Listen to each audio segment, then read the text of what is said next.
আমার উপরে আস্থা রাখেন, বিশ্বাস রাখেন, যদি আল্লাহ তাআলা কপালে রাখেন এবং আপনারা যদি সহযোগিতা করেন,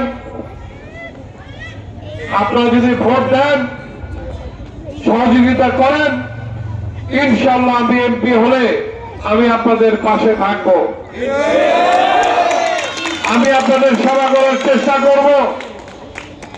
তবে একটি ওয়াদা করছি, সরকারি কোন টাকা তহবিল তসরুফ করব না। ইনশাআল্লাহ কোন কমিশন খাবো না, কোন টাকা চুরি করবো না, কোন কমিশন খাবো না, এটা ওয়াদা করলাম।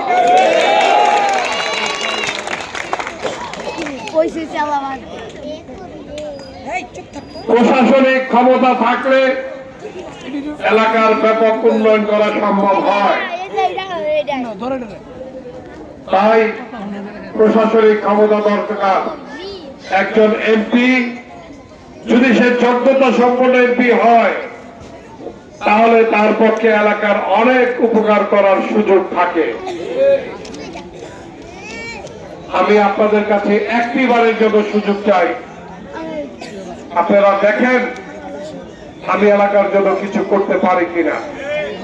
ইনশাআল্লাহ আমি চেষ্টা